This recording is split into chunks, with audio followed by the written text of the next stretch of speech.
नमस्कार दोस्तों, welcome to सरकार स्टडी बेस। तो चलिए दोस्तों, अब हम पढ़ने वाले हैं सरदार वल्लभ भाई पटेल के बारे में।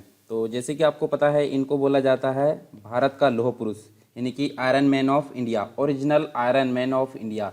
ठीक है, आपने एक आयरन मैन मूवी भी देखी होगी, परंतु वो सिर्फ एक प्रकार से एक्टिंग होती है, परंतु ओरिजिनल आयरन मैन इनको हम बोलते हैं। ठीक है, तो देखिए यहाँ जो है काफ़ी इंपॉर्टेंट है ये पर्सन, इनके बारे में हम विस्तार से पढ़ेंगे। तो पहले हम देख लेते हैं ये कौन है। ये है भारतीय राजनीतिक विचारक, और हमारा जो चल रहा है पेपर 2 चल रहा है। ठीक है, पेपर 2 उसके अंतर्गत हमारा जो है पार्ट ए चल रहा है। पार्ट ए के अंतर्गत हमारी 4th यूनिट है, और फोर्थ यूनिट के अंतर्गत आपको देखने को मिलेंगे भारतीय राजनीतिक विचारक, जिसके अंतर्गत हम सरदार वल्लभ भाई पटेल के बारे में देखेंगे। तो काफ़ी इंपॉर्टेंट है ये पर्सन। ठीक है, इनके बारे में हम सारी चीज़ें एक एक करके यहाँ देखते हैं। देखिए, एक चीज़ है, अगर आप जो है अभी तक एक प्रकार से चैनल को सब्सक्राइब नहीं किया तो सब्सक्राइब कर ले, और टेलीग्राम चैनल को भी हमारे ज्वाइन कर सकते हैं। ठीक है, इसमें आपको एक प्रकार से विभिन्न प्रकार की इन्फॉर्मेशन मिलेगी, स्टडी से मटेरियल, स्टडी से रिलेटेड जो मटेरियल वो मिलेगा। इसके अलावा आप उत्तर लेखन ग्रुप को भी ज्वाइन कर सकते हैं, नीचे डिस्क्रिप्शन बॉक्स में उसकी लिंक दी गई है। ठीक है, काफ़ी उसमें फ़ायदा होता है सभी को, तो उसको भी आप ज्वाइन कर सकते हैं। तो चलिए यहाँ देख लेते हैं, सबसे पहले परिचय के बारे में जान लेते हैं सरदार वल्लभ भाई पटेल के बारे में। तो इनका जन्म जो हुआ था, जन्म की अगर बात करें हम यहाँ, तो 31 अक्टूबर 1875 गुजरात के अंतर्गत हुआ था। तो 31 अक्टूबर आपको याद आ गया होगा। ठीक है, राष्ट्रीय एकता दिवस के रूप में इसे मनाया जाता है भारत के अंतर्गत। तो ये इसके अंतर्गत हम देखेंगे, राष्ट्रीय एकता दिवस के उपलक्ष्य में एक जो है इनकी एक प्रकार से स्टैचू भी बनाया गया है गुजरात के अंतर्गत, उसके बारे में भी हम जानकारी एकत्रित करेंगे यहाँ से। इनकी मृत्यु जो हुई थी 15 दिसंबर 1950 को महाराष्ट्र के अंतर्गत हुई थी, और प्रसिद्ध स्वतंत्रता संग्राम सेनानी तथा स्वतंत्र भारत के प्रथम गृह मंत्री ये थे। ठीक है, इसके अलावा ये जो थे, इनका उपनाम अगर देखें तो सरदार पटेल के उपनाम से ये काफ़ी प्रसिद्ध थे। सरदार पटेल भारतीय बैरिस्टर और प्रसिद्ध राजनेता थे। इसके अलावा देखें तो भारत के स्वाधीनता संग्राम के दौरान भारतीय राष्ट्रीय कांग्रेस के नेताओं में से एक हुआ करते थे। ठीक है, इन्होंने कांग्रेस के जो सेशन है उसकी अध्यक्षता भी की, अधिवेशन की। इसके अलावा 1947 की बात करें तो 1947 में भारत की आज़ादी के बाद पहले 3 वर्ष में वे एक प्रकार से उप प्रधानमंत्री, गृह मंत्री, सूचना मंत्री और राज्य मंत्री बने रहे। इसके अलावा स्वतंत्रता प्राप्ति के बाद जो है करीब 500 से भी, मतलब एक प्रकार से अगर बात करें हम, तो जो 562 जो देसी रियासतें थी, रजवाड़े थे, अलग अलग प्रकार से छोटी छोटी जो टुकड़े हैं वो बटे हुए थे भारत के। तो उन सभी को, जो देसी रियासतें थी, उन सभी को एक प्रकार से एकीकरण करना जो है काफ़ी बड़ी समस्या थी। तो इनको एकत्रित करने का काम किसने किया था? सरदार वल्लभ भाई पटेल के द्वारा ये काम किया गया था। कुशल कूटनीति और जरूरत पड़ने पर सैन्य हस्तक्षेप इन्होंने अपनाया, और जो सभी एक प्रकार से सभी रियासतों को एक ही तिरंगे, यानी कि जो हमारा भारत का फ्लैग होता है, भारत का जो ध्वज होता है, उसके नीचे इन्होंने लाने में सफलता हासिल की। इसके अलावा इसी उपलब्धि के कारण उन्हें लौह पुरुष या भारत का बिस्मार्क कहा जाता है। अब बिस्मार्क कौन थे? बिस्मार्क जर्मनी का एक पर्सन था, जिसने जर्मनी का एकत्रीकरण या एकीकरण करने का प्रयास किया था, मतलब एकीकरण किया था। तो उसी की तर्ज पर यहाँ भारत में सरदार वल्लभ भाई पटेल ने भारत के जो देसी रियासतें थी, रजवाड़े थे 562 के आसपास लगभग, तो उन सभी को एकत्रित करने या एक ही झंडे के नीचे लाने का काम किया था। इस कारण इन्हें भारत का बिस्मार्क, या फिर हम बोल सकते हैं इनको लौह पुरुष की संज्ञा दी गई है। इनकी मृत्यु के पश्चात यानी मरणोपरांत इनको 1991 में भारत रत्न यानी भारत का सर्वोच्च नागरिक सम्मान प्रदान किया जाता है। साथ में 2014 में सरदार वल्लभ भाई पटेल की जयंती यानी कि जो 31 अक्टूबर है, उसको राष्ट्रीय एकता दिवस के रूप में मनाए जाना यहाँ पे घोषित किया गया। तो ये चीज़ें हमको देखने को मिलती है। साथ में हम देखें तो जन्म 31 अक्टूबर हमने देखे हैं, नाडियाड जो है गुजरात में हुआ था। इनका जन्म जो है लेबा पाटीदार जाति के एक समृद्ध जमींदार परिवार में हुआ था, और वे एक प्रकार से अपना पिताजी का नाम अगर देखें तो झवेर भाई पटेल, एवं जो माता जी थी लाडबाई, इनकी एक प्रकार से चौथी संतान थी। ठीक है, तो यहाँ हम देख सकते, देखिए सोम भाई, नरसिंह भाई और विट्ठल दास, ये इनके 3 बड़े भाई हुआ करते थे, अग्रज हुआ करते थे। इसके अलावा देखें तो पारंपरिक हिंदू माहौल में जो पले बड़े सरदार पटेल ने एक प्रकार से करमसद में प्राथमिक जो विद्यालय है और पेटलाद स्थित उच्च विद्यालय में शिक्षा प्राप्त की। लेकिन उन्होंने एक प्रकार से अगर देखें तो अधिकांश ज्ञान स्वाध्याय से अर्जित किया, मतलब अपने खुद के बल पर अर्जित किया। 16 वर्ष की आयु में उनका विवाह हो गया था। इसके अलावा 22 वर्ष की उम्र में उन्होंने मैट्रिक की परीक्षा पास की, और उसके पश्चात जिला अधिवक्ता की परीक्षा में उत्तीर्ण हुए। ठीक है, इसके अलावा उन्होंने वकालत की अनुमति ले ली या मिल गई उनको, और सन 1900 में उन्होंने गोधरा में स्वतंत्र जिला मतलब जो अधिवक्ता कार्यालय है उसकी स्थापना की, और 2 साल बाद खेड़ा जिले के बोरसाद नामक स्थान पर ये चले गए। अब ये तो हमने बेसिक चीज़ें जाने किसके बारे में, सरदार वल्लभ भाई पटेल के बारे में। अब हम आगे देखते हैं उनकी व्यावसायिक शुरुआत कैसे होती है। तो जैसे कि हमने यहाँ बात की है, उन्होंने जो है वकील की जो परीक्षा है वो पास की, अधिवक्ता की। तो एक वकील के रूप में उनकी शुरुआत होती है। तो सरदार वल्लभ भाई पटेल ने कमज़ोर मुकदमे को सटीकता से प्रस्तुत करके और पुलिस के गवाह और साथ में अंग्रेज जो न्यायाधीश थे उनको चुनौती देकर विशेष स्थान अर्जित किया यहाँ पे। इसके अलावा 1908 की अगर बात करूँ मैं, तो 1908 में पटेल की जो है मतलब सरदार वल्लभ भाई पटेल की पत्नी की मृत्यु हो जाती है। तो उस समय उनके एक पुत्र और एक पुत्री थी। वो इसके बाद उन्होंने एक प्रकार से जो है विदुर जीवन, यानी कि जिनकी पत्नी मर जाती है उनको विदुर बोला जाता है, तो विदुर जीवन व्यतीत किया इसके बाद। ठीक है, वकालत के पेशे में तरक्की करने के लिए जो है संकल्पित हो गए और उन्होंने एक प्रकार से मिडल टेम्पल के अध्ययन के लिए 1910 में लंदन की यात्रा की। ठीक है, 1910 में लंदन की यात्रा की। वहाँ उन्होंने एक प्रकार से मनोयोग से अध्ययन किया और अंतिम परीक्षा में उच्च प्रतिष्ठा के साथ वो उत्तीर्ण हुए। इसके अलावा बैरिस्टर, अग्रणी बैरिस्टर, बैरिस्टर मतलब होता है वकील, एडवोकेट हम बोल सकते हैं। ठीक है, तो फरवरी 1913 की बात करते हैं। तो इसमें अगर देखें तो भारत लौटकर सरदार वल्लभ भाई पटेल अहमदाबाद बस गए, मतलब अहमदाबाद में रहने लगे और तेजी से उन्नति यानी कि उनका तेजी से विकास होता चला गया। अहमदाबाद के अधिवक्ता बार में अपराध कानून के अग्रणी बैरिस्टर के रूप में वो माने जाने लगे। ठीक है, गंभीर और शालीन पटेल जो थे अपने उच्च स्तरीय और तौर तरीकों या फिर हम बोलें तो अंग्रेजी पहनावे के लिए काफ़ी जाने जाते थे। इसके अलावा ये जो है एक प्रकार से अहमदाबाद के फैशन परस्त गुजरात क्लब में ब्रिज के चैंपियन होने के कारण भी विख्यात रहे। 1917 में देखें, 1917 तक वे भारत के राजनीतिक गतिविधियों के प्रति उदासीन रहे। इसके अलावा सत्याग्रह से उनका जुड़ाव देखने को मिलता है। ठीक है, सत्याग्रह में हमको मुख्य रूप से अगर देखें तो 1917 में हमको जो है गांधी जी से काफ़ी प्रभावित हुए। गांधी जी को अपना एक प्रकार से जो है गुरु मानते थे, अपना एक प्रकार से बोले तो मार्गदर्शक उनको माना जाता था। गांधी जी को ये जो है मार्गदर्शक मानते थे। ठीक है, बाद में सरदार पटेल ने पाया कि उनके जीवन की दिशा ही बदल गई। ठीक है, मोहनदास करमचंद गांधी से ही काफ़ी प्रभावित हुए और वे गांधी जी के सत्याग्रह यानी कि अहिंसा की जो नीति थी, अहिंसा की नीति के साथ तब तक जुड़े रहे जब तक कि अंग्रेजों के खिलाफ भारतीयों के संघर्ष के लिए एक प्रकार से कारगर रहा। लेकिन उन्होंने कभी भी खुद को गांधी जी के नैतिक विश्वासों व आदर्शों के साथ नहीं जोड़ा। इनका मानना था कि उन्हें जो है सार्वभौमिक ये रूप से जो है लागू करने का गांधी का आग्रह भारत के तत्कालीन राजनीतिक, आर्थिक और सामाजिक परिप्रेक्ष्य में अप्रासंगिक था। इसके अलावा जो है गांधी जी के अनुसरण और समर्थन का संकल्प करने के बाद पटेल ने जो है सरदार वल्लभ भाई पटेल ने अपनी शैली और वेशभूषा में परिवर्तन कर लिया। इन्होंने गुजरात की बात करें तो गुजरात क्लब छोड़ दिया। इसके अलावा भारतीय किसान के समान जो है सफ़ेद वस्त्र पहनने लगे तथा भारतीय जो खान पान है उस एक प्रकार से उसको पूरी तरीके से अपना लिया। इसके अलावा हमको देखने को मिलता है बारदोली सत्याग्रह का नेतृत्व इनके द्वारा किया गया। तो यहाँ देख सकते हैं, देखिए यहाँ पे हमको जो है 1917 से 1924 एवं 1924 से 1928 के बीच में बात करते हैं।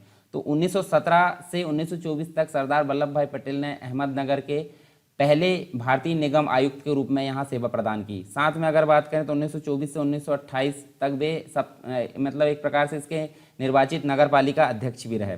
ठीक है, तो ये कार्यकाल हो गया। और यहाँ देखिए, ये तो हमने बेसिक चीज़ें देखी। यहाँ देख सकते हैं 1918 में पहली बार जो है उनकी एक प्रकार से अपनी पहली छाप उनके द्वारा छोड़ी जाती है, जब भारी वर्षा से फसल तबाह होने के बावजूद बम्बई सरकार यानी कि आज की डेट में मुंबई हम बोल सकते हैं, तो बम्बई सरकार द्वारा पूरा सालाना लगान वसूलने के फैसले के विरुद्ध उन्होंने जो है गुजरात के केरा जिले में किसानों और जो काश्तकार होते हैं, किसानी से रिलेटेड जो होते हैं, उनके लिए जन आंदोलन की रूपरेखा बनाई गई। ठीक है, 1918 में इनके द्वारा। 1928 में हमको देखने को मिलता है सरदार पटेल जो है उन्होंने बढ़े हुए कर जो टैक्स थे उनके खिलाफ बारदोली के जो भूमिपति है भूस्वामी उनके संघर्ष का सफलतापूर्वक नेतृत्व किया। और बारदोली के अंतर्गत ही एक प्रकार से देखें तो कुशल नेतृत्व उनके द्वारा किया जाता है, तो उसी के तहत उनको सरदार की उपाधि यहाँ पे दे दी जाती है। उसके बाद जो है देश भर में राष्ट्रवादी नेता के रूप में उनकी पहचान बन जाती है। उन्हें व्यवहारिक, निर्णायक और यहाँ तक कि कठोर भी माना जाता था तथा अंग्रेज उन्हें एक प्रकार से खतरनाक शत्रु मानते थे। तो ये चीज़ हमको यहाँ पे देखने को मिलती है किसके बारे में, जो हमारे सरदार वल्लभ भाई पटेल थे उनके बारे में यहाँ पे ये चीज़ें हमको देखने को मिलती है। ठीक है, खेड़ा सत्याग्रह के संबंध में भी इनका जो है संबंध देखने को मिलता है। ठीक है, यह जो है आंदोलन अंग्रेज सरकार से भारी कर में छूट के लिए किसानों द्वारा किया गया था, जिसकी अस्वीकृति पर सरदार पटेल, गांधी एवं अन्य लोगों ने किसानों का नेतृत्व किया। अंततः क्या हुआ, सरकार को झुकना पड़ा और उस वर्ष करों को राहत दी गई। करों से मतलब जो है बाकी लोगों को राहत मिल गई और यह सरदार पटेल की पहली सफलता मानी जाती है, खेड़ा सत्याग्रह। ठीक है, खेड़ा आंदोलन हम बोल सकते हैं। और हमने बारदौली के बारे में तो देख ही लिए हैं। इसके अलावा हमको जो है एक प्रकार से कराची अधिवेशन के बारे में यहाँ देखने को मिलता है, यानी कराची अधिवेशन में उनकी क्या भूमिका रहती है, तो वो भी हम यहाँ देख लेते हैं। तो ये कब देखने को मिलती है? 29 मार्च 1931 को ये देखने को मिलता है। कराची में एक प्रकार से कांग्रेस अधिवेशन होता है, उसमें गांधी इरविन समझौता देखने को मिलता है, जिसे दिल्ली समझौते के नाम से भी देखने को मिलता है। तो ये स्वीकृति यहाँ मिल जाती है। इसकी अध्यक्षता किसके द्वारा की जाती है? सरदार वल्लभ भाई पटेल के द्वारा की जाती है। इसमें जो है जो पूर्ण स्वराज की मांग होती है 1929 में जो होती है, तो उसको उसके लक्ष्य को पुनः यहाँ पर दोहराया जाता है। और भगत सिंह, राजगुरु व सुखदेव की वीरता और बलिदान की प्रशंसा की जाती है। ठीक है, और कांग्रेस ने किसी भी प्रकार की राजनीतिक हिंसा का समर्थन न करने की अपनी नीति को भी यहाँ पर दोहराता है। ठीक है, इसके बाद हम देखते हैं राजनीतिक दर्शन की अगर बात करें, इनके मतलब जो सरदार वल्लभ भाई पटेल है उनके राजनीतिक दर्शन की बात करें तो वो क्रांतिकारी नहीं थे। मतलब एक प्रकार से अगर बोलें तो हम वो क्रांतिकारी नहीं थे। 1928 से लेके 31 के बीच भारतीय राष्ट्रीय कांग्रेस के उद्देश्यों पर हो रही जो महत्वपूर्ण बहस थी, उसमें पटेल का विचार था कि भारतीय राष्ट्रीय कांग्रेस का लक्ष्य स्वाधीनता नहीं है, बल्कि ब्रिटिश राष्ट्रकुल के भीतर अधिराज्य का दर्जा प्राप्त करने का होना चाहिए। मतलब स्वाधीनता बस ना होकर जो ब्रिटिश राज है उसके अंदर एक प्रकार से राज्य का दर्जा उसको मिलना चाहिए। साथ में अगर बात करें तो जवाहरलाल नेहरू के विपरीत हुआ करते थे वो। जैसे हम अगर बात करें यहाँ पे तो देखिए जो जवाहरलाल नेहरू थे उनके द्वारा स्वतंत्रता के लिए संघर्ष में हिंसा की अनदेखी करने के पक्ष में थे वो। पटेल नैतिक नहीं थे, व्यवहारिक आधार पर सशस्त्र आंदोलन को नकारते थे। सरदार पटेल का मानना था कि यह विफल रहेगा और इसका जबरदस्त दमन होगा, जो हिंसा वाला मामला था। परंतु महात्मा गांधी जी आपको पता होगा हिंसा को नहीं अहिंसा को अपनाते थे। तो सरदार पटेल इनकी तरह ही यानी महात्मा गांधी की तरह ही जो है भविष्य में ब्रिटिश राष्ट्रकुल में स्वतंत्र भारत की भागीदारी में लाभ देखते थे। शर्त यह थी कि भारत को एक बराबरी के सदस्य के रूप में शामिल किया जाए और वह जो है भारत में आत्मनिर्भरता साथ में आत्मविश्वास ठीक है कायम करने पर जोर देते थे। लेकिन गांधी जी के विपरीत एक प्रकार से अगर देखें तो हिंदू मुस्लिम एकता को स्वतंत्रता की पूर्व जो है शर्त नहीं मानते थे। ठीक है, मतलब गांधी जी के थोड़े से ये मतलब एक प्रकार से सेम थे, थोड़ा सा विपरीत यहाँ देखने को मिलता है।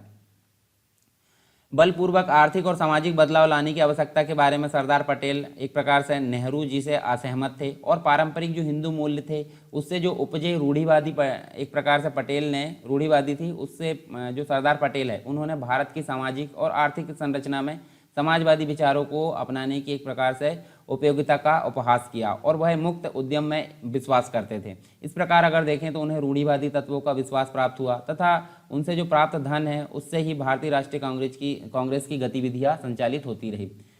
अब देखिए ये जो एक प्रकार से काफ़ी इंपॉर्टेंट देखने को मिलता है। तो यहाँ हमको देखने को मिलता है इनके द्वारा 3-4 बार मतलब लगभग हम देखें तो जेल की यात्रा भी इनके द्वारा की गई, यानी कि जेल इनको भेजा गया ब्रिटिश समय काल में। ठीक है, तो यहाँ देखिए भारतीय राष्ट्रीय कांग्रेस है। भारतीय राष्ट्रीय कांग्रेस के 1929 में एक लाहौर अधिवेशन होता है, तो उसमें हमको ये देखने को मिलता है।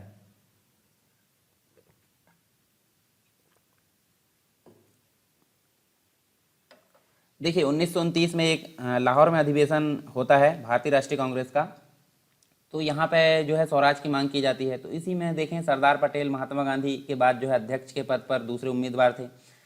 गांधी जी ने स्वाधीनता के प्रस्ताव को स्वीकृत होने से रोकने के प्रयास में जो अध्यक्ष पद है उसकी दावेदारी छोड़ दी और पटेल पर भी नाम जो है वापस लेने के लिए दबाव डाला। इसका प्रमुख कारण क्या था? मुसलमानों के प्रति पटेल की हठधर्मिता थी। अंततः क्या हुआ? जवाहरलाल नेहरू अध्यक्ष बने और 1930 में हम देखें तो नमक सत्याग्रह के दौरान पटेल को 3 महीने के लिए जेल हुई यहाँ पर और मार्च 1931 में उन्हें भारतीय राष्ट्रीय कांग्रेस के कराची अधिवेशन की अध्यक्षता यहाँ पर प्रदान की जाती है 1931 में, जो कि हमने देख चुके हैं। 1932 में देखें तो उन्हें फिर से गिरफ्तार कर लिया जाता है और जुलाई 1934 में वो बाहर निकल कर आते हैं। 1937 के जो चुनाव होते हैं उसमें उन्होंने कांग्रेस पार्टी के संगठन को व्यवस्थित किया। फिर 1937-38 में कांग्रेस के अध्यक्ष पद के लिए प्रमुख दावेदार थे वो। एक बार फिर गांधी जी के दबाव में पटेल को अपना नाम वापस लेना पड़ा और जवाहरलाल नेहरू निर्वाचित हो गए। फिर देखें अक्टूबर 1940 में तो कांग्रेस के अन्य नेताओं के साथ पटेल फिर से गिरफ्तार हुए और 1941 में उनको वापस यहाँ पे निकाला गया, यानी कि रिहा किया गया। तो ये उनकी एक प्रकार से देखें 3 बार उनको जेल जाना पड़ा। ठीक है, तो ये हम देख सकते हैं उनकी जेल यात्रा के बारे में। फिर देसी रियासतों के विलय के संबंध में हम कुछ बातें कर लेते हैं यहाँ पे। ठीक है, जो कि इनके लिए मतलब जो है काफ़ी इंपॉर्टेंट हो जाता है ये अगर टॉपिक है तो इनके संबंध में। तो स्वतंत्र यानी कि हम बात करें तो स्वतंत्रता के पहले 3 वर्ष की बात कर लेते हैं। यानी स्वतंत्र भारत के पहले 3 वर्ष अगर देखें तो सरदार पटेल जो है उप प्रधानमंत्री थे, गृह मंत्री थे, सूचना मंत्री और राज्य मंत्री थे। इस सबसे भी बढ़कर उनकी एक प्रकार से जो ख्याति है, उनकी जो लोकप्रियता थी, भारत के जो रजवाड़े थे, देसी रियासतें थी 562 के आसपास लगभग, तो उनको शांतिपूर्ण तरीके से भारतीय संघ यानी कि एक झंडे के नीचे शामिल करने, या फिर हम बोल सकते हैं भारत के राजनीतिक एकीकरण का एक प्रमुख कारण इसको माना जाता है। 5 जुलाई 1947 की बात करें तो सरदार वल्लभ भाई पटेल ने रियासतों के प्रति नीति को स्पष्ट करते हुए कहा कि रियासतों को 3 विषय यानी कि सुरक्षा, विदेश तथा संचार व्यवस्था के आधार पर भारतीय संघ में शामिल किया जाएगा। ठीक है, तो यहाँ हमको जो धीरे धीरे जो है बहुत सी देसी रियासतों के शासक भोपाल के नवाब से अलग हो गए और इस तरह नव स्थापित जो रियासती थी विभाग की योजना को सफलता यहाँ पे मिलती है। साथ में देखें तो भारत के तत्कालीन गृह मंत्री सरदार वल्लभ भाई पटेल जो थे, उन्होंने भारतीय संघ में जो रियासतें थी मतलब उन रियासतों को विलय किया जो स्वयं में संप्रभुता प्राप्त थी, यानी कि जो जहाँ पे खुद के राजा हुआ करते थे और उनका एक अलग झंडा और शासक हुआ करता था, तो उनको भी यहाँ पे शामिल कर लिया गया। सरदार पटेल ने आज़ादी के ठीक पूर्व अगर देखें तो यानी कि संक्रमण काल हम देख सकते हैं, 2 काल का बीच का जो काल होता है उसको संक्रमण काल बोला जाता है। तो इसी समय वीपी मेनन के साथ मिलकर कई देसी राज्यों को भारत में मिलाने के लिए कार्य आरंभ कर दिया था। पटेल और मेनन ने देसी राजाओं को बहुत समझाया कि उन्हें स्वायत्तता देना संभव नहीं होगा। फिर देखें तो 3 रियासतें हमको देखने को मिलती, कौन कौन सी? हैदराबाद आपको देखने को मिलता, कश्मीर और जूनागढ़। इन तीनों को छोड़कर अगर देखें तो सभी को भारत में विलय कर लिया गया था। विलय करने के लिए उन्होंने प्रस्ताव को स्वीकार कर लिया था, परंतु ये 3 रियासत हैदराबाद, जूनागढ़ और जो है कश्मीर, इन तीनों को छोड़कर देखें तो सभी यहाँ मिल गई थी। 15 अगस्त 1947 की बात करें तो इस तक जो हैदराबाद, कश्मीर और जूनागढ़ को छोड़कर सभी रियासतें भारत संघ में सम्मिलित हो चुकी थी, और जो कि भारतीय इतिहास की एक बड़ी उपलब्धि मानी जाती है। तो हम देख सकते हैं जूनागढ़ के नवाब के विरुद्ध जब बहुत विरोध हुआ तो वह भागकर पाकिस्तान चला गया और इस प्रकार जूनागढ़ भी भारत में मिला लिया गया। हैदराबाद के निजाम ने जो है भारत में विलय का प्रस्ताव स्वीकार कर दिया, तो पटेल ने यानी सरदार पटेल ने वहाँ सेना भेजकर, यानी कि जिसे ऑपरेशन पोलो के नाम से जाना जाता है, तो यहाँ सेना भेजकर उसे आत्मसमर्पण करा लिया। ठीक है, और जम्मू कश्मीर को एक प्रकार से एग्रीमेंट के थ्रू, विलय पत्र के थ्रू यहाँ पे अंदर करा लिया गया। तो अभी तो हम वर्तमान में देख सकते हैं जम्मू कश्मीर हमको जो है केंद्र शासित प्रदेश के रूप में देखने को मिलता है, जम्मू कश्मीर और लद्दाख। ठीक है, तो ये जो है भारत के जो है राज्य के रूप में मतलब पूरी तरीके से भारत में इसको शामिल कर लिया जाता है। ठीक है, मतलब अभी कर लिया है, तो ये चीज़ आपको देखने को मिलती है इसके संबंध में। तो यहाँ देखिए रियासतों के एकीकरण से संबंधित हमने बहुत सारी चीज़ें देखें, किसके? सरदार वल्लभ भाई पटेल, यानी 562 जो देसी रियासतें थी उनको एकत्रित करने का श्रेय किसको जाता है? सरदार वल्लभ भाई पटेल को। उड़ीसा से जो है 23, नागपुर से 38, काठियावाड़ से 250 तथा मुंबई पंजाब जैसी जो थे उनसे 562 रियासतों को भारत में मिला लिया गया था। जम्मू कश्मीर, जूनागढ़, हैदराबाद, ये सारी चीज़ तो हमने देख ली कैसे कैसे इनको मिला है। ठीक है, तो ये हमको देखने को मिलता है, काफ़ी इंपॉर्टेंट है इनके संबंध में। इसके अलावा अगर हम बात करें तो जो सरदार वल्लभ भाई पटेल है उनका राजनीतिक जो योगदान है उनके बारे में भी हम देख लेते हैं। तो भारतीय राष्ट्रीय आंदोलन को एक प्रकार से वैचारिक एवं क्रियात्मक रूप में एक नई दिशा देने का कारण जो है एक प्रकार से जो सरदार वल्लभ भाई पटेल है उन्हें एक प्रकार से राजनीतिक इतिहास में एक गौरवपूर्ण स्थान प्राप्त हुआ है और वो आधुनिक भारत के शिल्पी माने जाते हैं। ऐसा कहा जाता है जैसे विश्वकर्मा जी को एक प्रकार से सारे हथियार बनाते हैं, वो सभी चीज़ें बनाने का काम करते हैं विश्वकर्मा जी देवताओं के, तो उसी प्रकार यहाँ भारत का जो शिल्पी है किसको माना जाता है? सरदार वल्लभ भाई पटेल को। उनके कठोर व्यक्तित्व में एक प्रकार से अगर देखें तो बिस्मार्क जो जर्मनी का था, ठीक है, जिसके अंतर्गत संगठन, कुशलता, कौटिल्य जैसी राजनीतिक सत्ता तथा राष्ट्रीय एकता के प्रति अब्राहम लिंकन जैसी अटूट निष्ठा थी।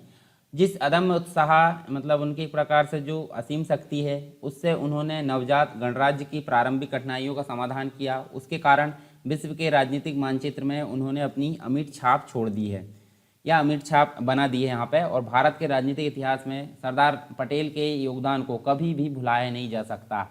सरदार पटेल के ऐतिहासिक कार्य और किए गए जो राजनीतिक योगदान है वो काफ़ी अगर देखें हम तो यहाँ पे बहुत सारी चीज़ें हमको देखने को मिलती है।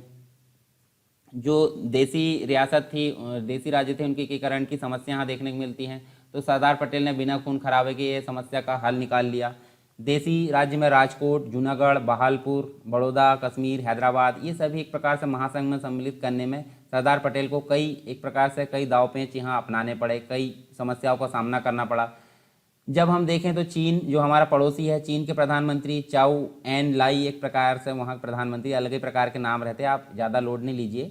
तो उस समय जो प्रधानमंत्री थे चीन के, उन्होंने जवाहरलाल नेहरू को पत्र लिखा कि वे तिब्बत को चीन का अंग मान ले। तो पटेल ने नेहरू से आग्रह किया कि वे तिब्बत पर जो है चीन का प्रभुत्व कतई ना स्वीकारे, अन्यथा चीन भारत के लिए खतरनाक सिद्ध हो सकता है। परंतु यहाँ जो जवाहरलाल नेहरू थे उस समय प्रधानमंत्री, वो नहीं माने इस बात पर। तो ये जो भूल है हमको आज भुगतना पड़ रहा है, यानी कि चीन के पास अभी तिब्बत है, अगर तिब्बत उसके पास नहीं रहता हम ऐसा, तो आज जो है वो हमारा पड़ोसी मतलब दूर रहता काफ़ी, तो हमको उससे खतरा नहीं रहता। इसके अलावा लक्षद्वीप की अगर बात करें तो देखिए हमारा केंद्र शासित प्रदेश दिख रहा है लक्षद्वीप। तो भारत को एक प्रकार से भारत के साथ मिलाने में पटेल की महत्वपूर्ण भूमिका होती है। इस क्षेत्र के लोग देश की मुख्य धारा से कटे हुए देखते हैं, देखिए काफ़ी दूर है, हमारे केरल से ये देखने को मिलता है। उन्हें भारत की आज़ादी की जानकारी 15 अगस्त 1947 के कई दिनों बाद मिली। हालांकि यह क्षेत्र जो है पाकिस्तान के नज़दीक नहीं है, जैसे यहाँ पाकिस्तान आप देख सकते हैं, देखिए पाकिस्तान से काफ़ी दूर है, परंतु फिर भी समुद्र के सहारे पाकिस्तान के जो लोग हैं या पाकिस्तान जो है इस पर कब्जा जमाने में या दावा ठोकने में यहाँ पे हासिल कर मतलब एक प्रकार सफल हो जाता अगर ऐसा नहीं करते। तो देखिए पाकिस्तान के नज़दीक तो नहीं था, लेकिन पटेल को लगता था कि जो है इस पर पाकिस्तान दावा कर सकता है, इसलिए ऐसी किसी भी स्थिति को टालने के लिए पटेल ने लक्षद्वीप में राष्ट्रीय ध्वज फहराने के लिए भारतीय नौसेना का एक जहाज वहाँ भेजा, और इसके कुछ ही घंटों बाद पाकिस्तानी नौसेना के जहाज लक्षद्वीप के पास मंडराते देखे गए, लेकिन वहाँ भारत का झंडा लहराते देखा तो वो वापस चले गए, उनको कराची लौटना पड़ा। साथ में हम देखें इनको भारत का लौह पुरुष बोला जाता है। तो वो लौह पुरुष क्यों बोला जाता है, तो हम देख सकते हैं जो 562 देसी रियासतें थी उनको एक झंडे के नीचे लाने का काम कौन करता है, सरदार वल्लभ भाई पटेल। और ये गृह मंत्री बनने के बाद इन्होंने एक प्रकार से विलय की जिम्मेदारी उनको सौंपी गई थी। उन्होंने अपने दायित्वों का निर्वहन करते हुए जो कंप्लीट रूप से जो देसी रियासतें थी उनको भारत में मिलाया, और एक प्रकार से देसी रियासतों का विलय स्वतंत्र भारत की पहली उपलब्धि थी, और निर्विवाद रूप से पटेल का इसमें विशेष योगदान देखने को मिलता है। नीतिगत दृढ़ता के साथ राष्ट्रपिता ने उन्हें सरदार और लौह पुरुष की उपाधि दी, राष्ट्रपिता यानी महात्मा गांधी। बिस्मार्क जिस तरह जर्मनी के एकीकरण में महत्वपूर्ण भूमिका निभाता है, उसी प्रकार अगर देखें तो सरदार वल्लभ भाई पटेल ने आज़ाद भारत को एक विशाल राष्ट्र बनाने में अपना उल्लेखनीय योगदान यहाँ देखने को मिलता है। बिस्मार्क अगर देखें तो जर्मनी का जो है आयरन चांसलर उसको कहा जाता था, ठीक है। वहीं पटेल को अगर देखें तो भारत का लौह पुरुष या बिस्मार्क इनको कहा जाता है भारत का, तो ये हम देख सकते हैं। इसके अलावा हम देखें तो सम्मान और पुरस्कार की बात कर लेते हैं। तो यहाँ देखिए उनको जो है भारत रत्न मिला मरणोपरांत, कब मिला, 1991 में भारत रत्न उनको मिला। इसके अलावा उनके नाम पर अहमदाबाद हवाई अड्डे का नाम यहाँ पर जो है सरदार वल्लभ भाई पटेल अंतर्राष्ट्रीय हवाई अड्डा रखा गया। गुजरात के अंतर्गत देखें तो सरदार पटेल विश्वविद्यालय हमको देखने को मिलता है। स्टैचू ऑफ यूनिटी यानी एकता की मूर्ति ये देख सकते हैं आप, ठीक है। यह स्मारक जो है सरदार सरोवर बांध यानी कि उसके 3.2 किलोमीटर लगभग 3.5 किलोमीटर दूरी पर साधु बेट नामक स्थान पर है, जो कि नर्मदा नदी के एक टापू पर है, ठीक है। भारतीय राज्य गुजरात के भरूच निकट एक प्रकार से नर्मदा जिले में स्थित है, और विश्व की सबसे ऊंची प्रतिमा या मूर्ति या स्टैचू इसको बोला जाता है। इसकी लंबाई 182 मीटर देखने को मिलती है, यानी कि 597 फीट। इसके बाद विश्व की दूसरी सबसे ऊंची जो है चीन की स्प्रिंग टेम्पल बुद्ध, जिसकी आधार से ऊंचाई अगर देखें तो 208 मीटर यानी 682 फीट हमको देखने को मिलती है, ठीक है। तो यहाँ देख सकते हैं, देखिए हम देखें तो यहाँ देख सकते हैं, देखिए इनकी जो मूर्ति है यानी कि स्टैचू है वो हम यहाँ देखें 182 मीटर ऊंची देखने को मिलते हैं। कांस्य की जो है कांस्य के पदार्थ जो धातु है उसका लेपन यहाँ पे देखने को मिलता है। इसका जो सरदार वल्लभ भाई पटेल है उनके संबंध में अगर देखें तो कांस्य जो है उस पर लेपन देखने को मिलता है। इसके अलावा स्मारक तक पहुँचने के लिए लिफ्ट का उपयोग किया गया है। त्रिस्तरीय आधार देखने को मिलता है, जिसके अंतर्गत प्रदर्शनी, फ्लोर, छज्जा या छत शामिल यहाँ देखने को मिलती है। छत पर स्मारक उपवन देखने को मिलता है। विशाल संग्रहालय जो म्यूजियम है वो देखने को मिलता है। प्रदर्शनी हॉल देखने को मिलता है, जिसमें सरदार पटेल की जीवन तथा योगदानों को दर्शाया गया है। एक आधुनिक जो पब्लिक प्लाजा भी यहाँ बनाया गया है, जिसमें अगर देखें जिससे नर्मदा नदी व मूर्ति देखी जा सकती है। इसमें खान पान स्टॉल, उपहार की दुकानें, रिटेल और अन्य सुविधाएं शामिल है, जिसमें अगर देखें तो पर्यटकों को बहुत अच्छा अनुभव यहाँ देखने को मिलता है।